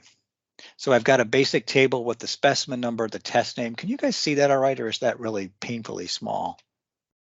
On my smaller monitor, it looks like about a 6-point font, but it's big. Oh, I see why. Sorry, I should have pointed this out. You'll notice down here in the bottom right, it's got a default zoom. It's smaller than I would have liked. I think by default, it normally zooms to 100%. Sorry, I'm trying to get it. I can get 99 or 102. I can't get 100. That's going to drive me crazy. That's a little easier to read. I will say that by default, the formatting is dynamic in that if I start adding a whole bunch of visuals to this page, it's going to make them fit, and it's going to make it fit the screen nicely. So what do I mean by that? I guess what I want to say is really out of the box, it picks sizes that make sense. So in other words, if I have this table highlighted, I'm going to come back over to this visualizations tab over here. Now, when I click this format sort of section, and again, let me just expand this a little so it's easier to read. And even once I've clicked format, I can format the visual, which is the table explicitly. If I want to change, you know, you can see there are style presets, for example. Let's pick one. Bold header. Oh yeah, that's much better, right? Big. That's actually harder to read. Maybe not. You get the idea. There's some pre-configured stuff. How about something called flashy rows? Huh? No, maybe not. Let's keep it simple. But you can very explicitly control how the grid is formatted in a table. Do I have vertical grid lines? Do I have a border? Options, column headers, totals. You can really get down to the nitty gritty of the detail here. For this object itself is what I wanted to point out. Or if I now click down here on the word general, now I'm talking about general properties, which include, for example, let's have a title. Am I going to put a title somewhere at the top of this, and whatever I type, you know, maybe this is going to be redundant, but we'll call it lab tests. And then it drops this title up here. I can change the font. I can pick from some predefined headings. You kind of get the idea, right? There's a lot of formatting options available here. And what I wanted to point out is by default, it seems to choose font sizes that make sense. If you've ever designed reports in SSRS before, you know you wind up having to tweak it a lot because it picks an Arial font typically by default, and it's usually, say, 12 points, which is kind of big really on a screen, maybe too big. It's not efficient from a using space efficiently standpoint. Power BI seems to do a pretty good job of formatting stuff. I'll just say that by default in terms of size and things relating to each other in terms of size. And it doesn't pick, you know, the Comic Sans font, by the way, or anything that's really hard to read. So you can change all that. You can define your own themes and templates inside Power BI if you want to include, you know, the Milford corporate colors and a logo at the top of every page or something like that, right? You can get kind of carried away with it too. So At any rate, so you can control and tweak all of that stuff. So let's just leave that table as it is for now. That's fine. And you'll notice what's happening is because I've sort of widened this visualization pane here. And again, if you've used Microsoft tools, it's sort of the same process for other things. It's a little subtle to see there's a vertical line here that if I grab it, I can resize it, right? I can also collapse these things entirely if I really just want to maximize my design screen. I don't normally do that, but what I wanted to show you is, you see this dashed line that's around the outside? That is the actual physical screen size. In other words, when you publish it, that's as much space as you got. If it goes beyond, it won't let you go beyond this. You can't have a thing that's that example I used earlier where you have a 20 column wide table in SSRS and it'll just make it as wide as it needs to be and you can keep on scrolling, keep on scrolling. This is going to limit you based on this. So it kind of forces you to do report design very intentionally to sort of make things fit, for lack of a better term, right? So let's turn these guys back on for a moment. Let's add a couple other visuals. Again, I've got a whole, these are, how can I describe this? It's kind of a dense collection of visualization choices. These are called visualizations by Microsoft. You can't make this display any larger than this. I've sort of struggled with that when I first started. Like, these are all kind of tiny and I have to kind of sit closer to the screen to, you know, see the difference between a stacked bar chart, you know, and a stacked column chart, for example. Once you start working with it, you get used to it. And, you know, this looks like a pie chart because it's a pie chart. You can sort of tell what some of them are. Some of the other ones that are in here, like I'm going to pick some at random. R script visual, Python visual, key influencers, decomposition trees. We don't use them as often. Like I said, some of these are purpose built for very specific types of data. I don't think it's not showing on the screen. It's highlighting as you're going through there. It does. It's highlighting it, but it's not showing on the screen. I'm guessing because of your little yellow highlight. Oh, it sounded like you were reading the name. Like it says gauge card, multi-row card, KPI. Yeah, we can't see that on the demonstration. I was just letting you know. What? So you're not seeing you're not seeing the tooltip. That's what you're telling me. I'm not seeing the tooltip. Yeah. Bingo. But it's there. So we know it's there. Well, you know, I know. So let's turn off the mouse highlighter. And then if you say, is that better? Can you see the tooltip matrix? Did that pop up? Now I'm seeing it. I don't know if you guys saw it before, but it wasn't on my screen. Ah, keywords. Wasn't on Miranda's screen. All right. If you can see my mouse pointer, okay, I'll leave that little highlighter turned off because I actually find it kind of annoying too. So anyway, so tooltips, pie chart, right? All these different types of visualizations. Let's add another just to get it on here. We're going to pick, do I want to cluster to, let's do this is stacked. Now let's do this. Let's do, come on. Okay, so one thing that's different from most tools is when you click it, it immediately drops an object onto this canvas. And I'm saying different because typically what happens is you select it, right? Then you come over and you draw or you click somewhere and that's where it drops it. Power BI doesn't behave that way. It immediately drops it, not always in the best spot. It put it immediately underneath this table. If I had made this table full height, it probably would have put it next to it. It's kind of smart in that regard, but you can tell it's a little hard to see because it dropped it over here and I can sort of see the handles, right? So I know where it put it. So I'm just going to drag and drop it up here. And again, where it puts it by default is sort of academic because you're going to rearrange it and resize it probably anyway. So before I even do anything, this is an empty visual. I haven't connected it to any data fields yet.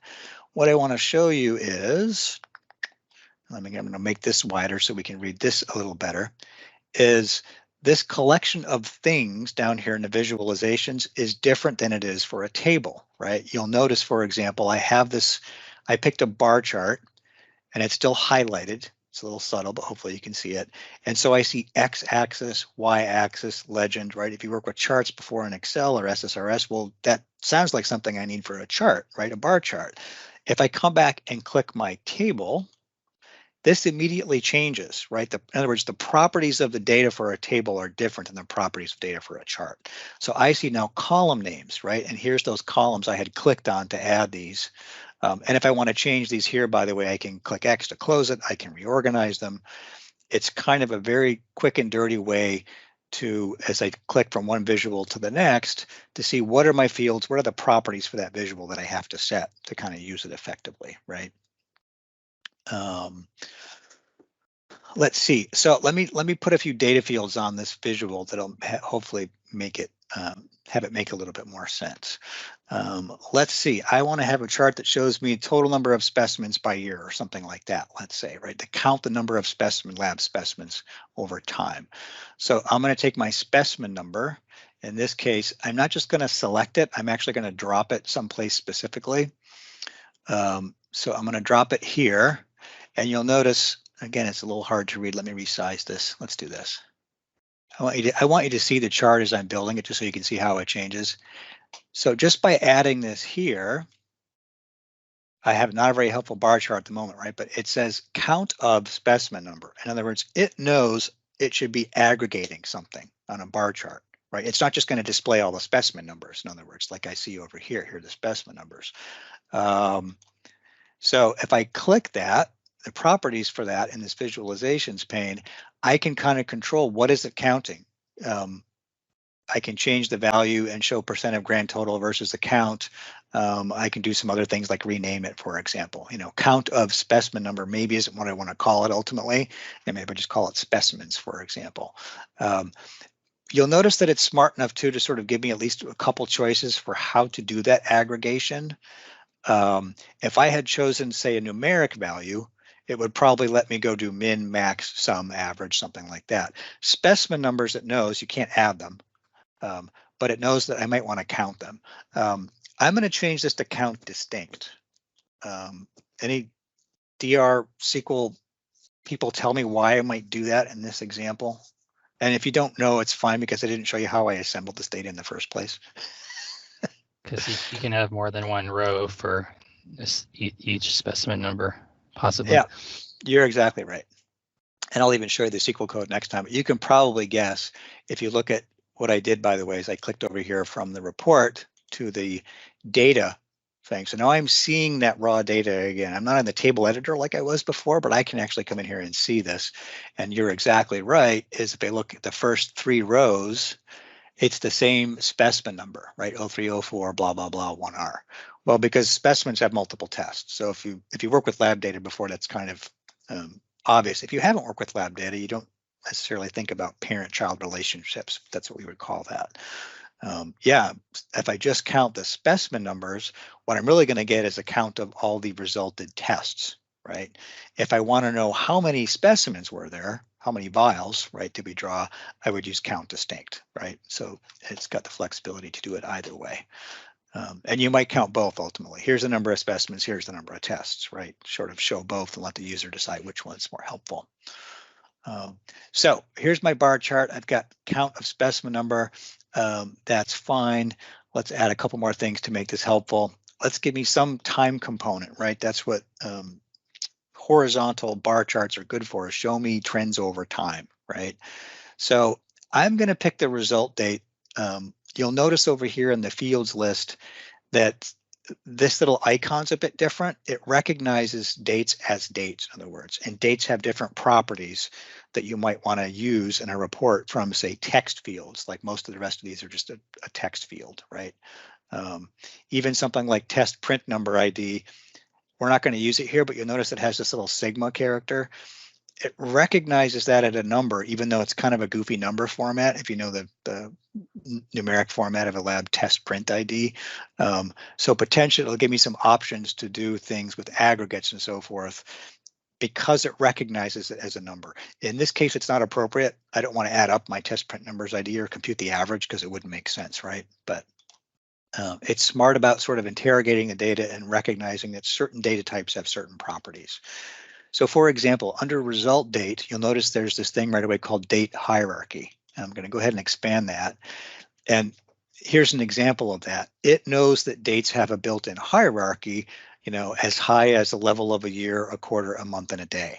So in other words, it's automatically kind of saying, if you want to leverage that and show the quarter number or the month number, say, for example, the day number, as opposed to displaying the actual date, I can do that. So if I want to see, let's just say I want to see my specimens by year so I can get a feel for year to year, how are we counting lab specimens? I can, of course, take this. Let's drop the year here, and you can see it immediately breaks it out, right? So the chart I see right away, is that what I wanted or not? I'm thinking about this as from like a report author standpoint. That's not what I wanted at all. I didn't expect to see that. Again, if I hate to keep trashing SSRS. If I were doing this in SSRS, it wouldn't be as evident as quickly the result of my work, right? I'd have to run the report, I'd have to wait for the chart to render, I'd have to look at it and see, oh, that's not what I wanted at all.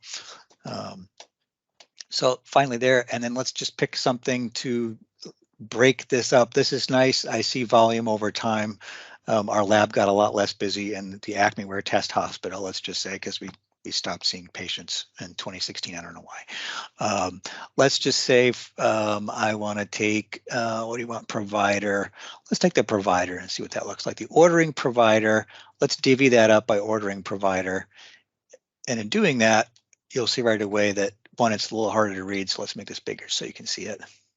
As soon as I add that other dimension, would be the right word from this from a data perspective, provider, it's now broken that up by provider by year, right?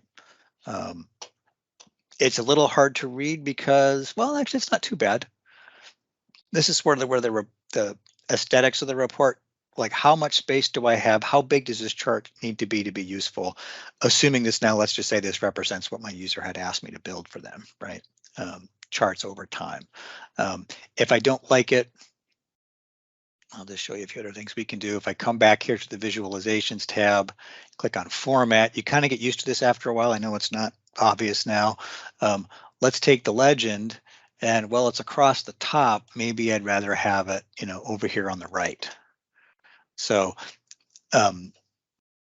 it's very dynamic about how it organizes data. I've seen it, for example, if I had a gap in here, some of my sample data, I think I had data from 2012. And then it went to 2015 for the year. It made a very wide chart with a big gap in the middle, which of course I don't like that. So I can filter it to exclude the gap. I can't manually, just by repositioning the chart, have it sort of scrunch it up and get rid of that blank space, in other words. It's going to do a lot of that sort of data formatting automatically. Fortunately, you get tools like this. You can say, well, there's only 1, 2, in this case, 4 different providers for my legend. So this is small enough that maybe it's okay to show it at the top. It's not really taking up a lot of space horizontally, right? If I did something different, let's just say like this. Let's take, I think I've got location. Yeah, let's add location to the legend and change it. It's a little subtle. Let me collapse this just so you can see it. You see this little right arrow here? Well, this is telling me that I actually need to scroll a little to see all the locations, because there are probably 8 or 12 of them or something like that. So in that example, let's go back to the format tab. Let's put the legend on left or right. Let's just put it on the right. At least now I can see them all. I can read them all at once. In other words, I don't have to scroll within the little visual to sort of force it to let me see that. It makes this a little harder to read. You can tell because, well, now it's smaller and I can't see this little tiny slice here, even though I can get a tooltip. So you'll kind of find the sweet spot in terms of formatting and design where you want to put stuff and make it easy to read at once, but also sort of a meaningful display of how much data you put on there. There's different ways to deal with that. This actually is smaller. It looks smaller than it's going to be. Again, if I zoom out a little bit, I close this, my actual page is all the way out to here. So, I could solve those narrow little bars by doing that. If I want, let's just make this a really big chart. It's going to be too big after I publish it, I can tell already. Maybe you want to change the visualization type. This is kind of neat. And I do this by accident all the time. So what do I mean? I have this visual highlighted. Well, this is a clustered column chart. What if I just made it a stacked column chart? Oh, well, that changes instantly. It's a little easier to read, perhaps, because, in other words, each bar got 1 bar per year instead of 1 bar per provider per year. And now it's sort of segmented by provider horizontally instead of, sorry, vertically instead of horizontally. So it's kind of very quick and dirty. And I'll just click a few of these at random just so you can see. It's very easy to make changes and go, ah, this is the one that's not a good example, but you can very quickly change stuff and see the result instantaneously. Is that what I want? Does that look good? Is that what the user asked for? You can also click things that are completely wonky. Let's just say for fun, like donut chart. Go, okay, I don't want to see a donut chart because some of these donut slices are way too small. But it's very easy to manipulate visuals that way. So that's kind of neat. And I'll warn you this, I'll show you this too. Sometimes you intentionally want, a table, or there's a table control in visual, in Power BI. There's also a matrix control, which is kind of like a pivot table in Excel. I have many times had it highlighted like this, and then I want to add another visual. Let's say I'm going to add a map just for fun. And I click on the map, and then it changes my table to a map, which makes no sense because I didn't unselect it before I picked the next visual. So Control Z is undo, or edit undo, or just go back and click your table control again. But that's just kind of, as you start to design reports, you'll get used to those little sort of tricks, right? Like make sure you unselect your visual before you add another visual. That's one I still haven't quite learned. So anyway, so you can see, hopefully just get really a flavor for how simple it is to start building controls, building reports, in Report Builder. Any questions? I'll stop for now. You might be itching to get your hands on it, which we will do Friday, I promise. I'll have you, if you don't already have Power BI Desktop installed, get it installed. And I've got some scenarios that we can walk through together and have you start building your own reports. But any questions on what we've seen so far? Sure, I'll have tons. I just need to get in there. Kara, just I have a ticket open with our text to get it installed for you. So most of us don't have the ability to actually install things, so we have to have a text do it for us. Okay. I'm not kidding when earlier I said I couldn't reset your password. I really can't. Things are just locked down. You weren't kidding, yeah.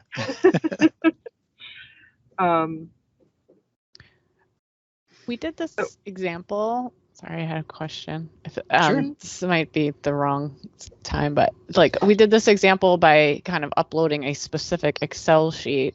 Yes. Maybe this is a question for Corey, or essentially if we were connecting to Meditech, we would have a table. We would have a selection of tables over to the right to choose from once that gets set up. Yep. Correct?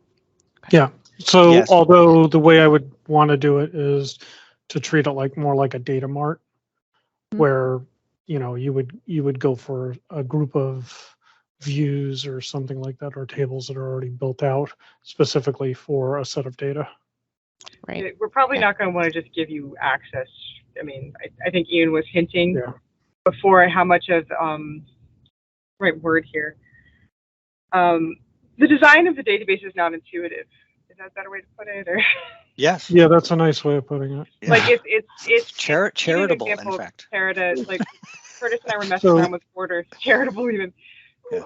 Just to get the value of a single order, we had to access 3 different tables in order to get to the table name combined with in order to get to the order name combined with the order status, right? Yep. You don't want to connect directly, trust me.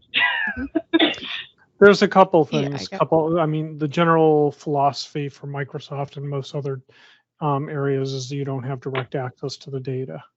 Okay, you would have like a view, which is basically a set of tables that you do see that you would be able to use, and that stuff would have done all that pulling in of disparate data points into a single data set for you to utilize.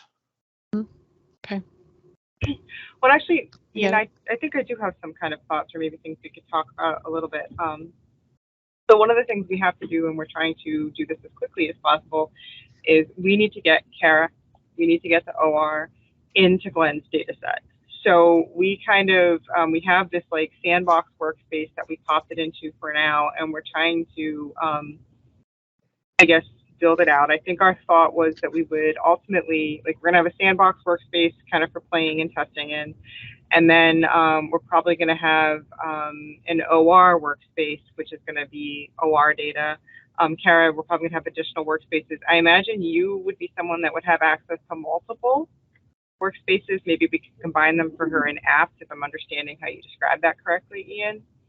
But just if you have any recommendations on like how to build these out, how to set up the access, so that any recommendations you would have on kind of user build.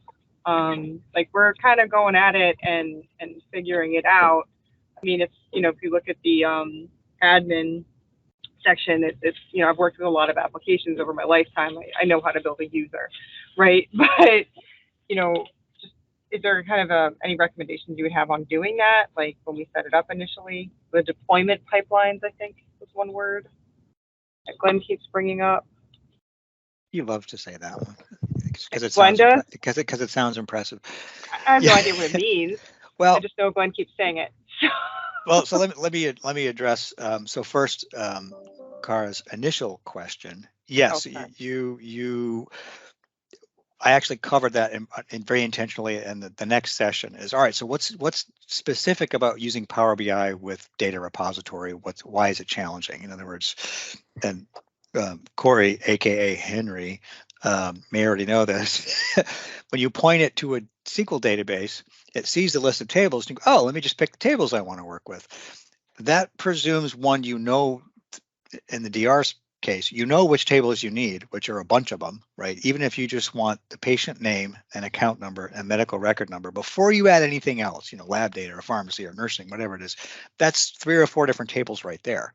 And how are those tables related to each other? And how do I make sure I don't get duplicates? I mean, there's lots of sort of, we would call those sort of data modeling questions from the Power BI perspective, right? So you're not just connecting to one simple clean table. Power BI seems to be optimized to expect to connect to a perfectly relational data source if you connect to a database specifically. Spreadsheets are simple because I can decide what goes in that spreadsheet. I don't have to show you how I built it. Is my logic correct? Yes, of course it is. But you know what I mean? Like the data is presented in the spreadsheet more or less the way I want to report off of it. In reality, from DR, you don't build it that way, right?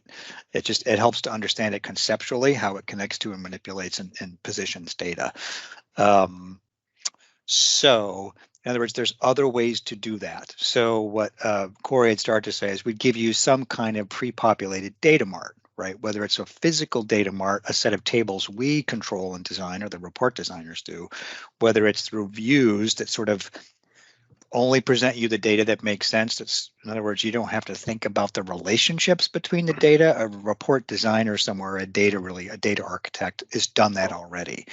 That's kind of the role we're filling now for the OR and surgery data, right? We're building a very robust data mart, essentially, so that one, we can do the initial set of reports, hopefully then, tell me if this is right, Miranda, after you cut us loose and our final check is written and we say goodbye, hopefully it'll never come to that, you guys will write reports on our data mart. Right. And if we build it in an intuitive way and a relationally correct way, which we are, that's why it's taking so long. Now you've got, as soon as people understand what's in there, they'll know, and Kara, in your case, I can browse these tables and understand how surgical cases are related to rooms, related to providers, related to, patients, for example. So that's kind of the real challenge with Power BI is what is your underlying data model, right? Sometimes it's very simple, sometimes it's very complex. What we'll look at partly on Friday too is sort of an intermediate approach, which doesn't help you, Kara, but it's using stored procedures as your data model. So yes, I can point to a perfectly built, robust star schema-based data mart. Wouldn't that be great if we all had that? Well, sometimes you don't, and sometimes that's more complexity than you need. Sometimes it's as simple as I just need to do a lab test report. I showed you a spreadsheet. I actually produced those results. Corey and Curtis could probably guess from a simple single SQL stored procedure. Stored procedures can actually serve as your data models. If you're doing what I would call one-off reports, maybe one-off isn't really a fair word. I see a lot of hospitals, each report it's a single purpose report and they're writing stored procedures for each one, but they're doing dozens and dozens and dozens of reports. They're just banging them out. It'll make more sense, Carr, when we look at it Friday, but there's different ways to present that data to Power BI to make it easier for you. Yes. You may be more dependent on Curtis and Corey and maybe Miranda at the end of the day to make sure the data marked or whatever data models are presented or make sense in the first place. But then once you have it and understand it, you can probably tell it's pretty easy to start building the reports the way you like, if that's what you're after. Does that make sense? Kinda, sorta, yeah. Makes sense. Sarah, do you know what a stored So- procedure is, or is he sorry. speaking in Greek? Stored I'm procedure. okay. I'm following Okay. everything. Yeah, I just yeah, wanted I'm to- throwing that term out like everyone knows it, but yeah, carving that. I'll demonstrate that on Friday as well. So you'll get a little bit of, I call it DR 101, data repository 101, whether you want or not. Hopefully for Curtis and Corey, it's not too repetitive. You're like, oh yeah, I remember this stuff. I live it every day.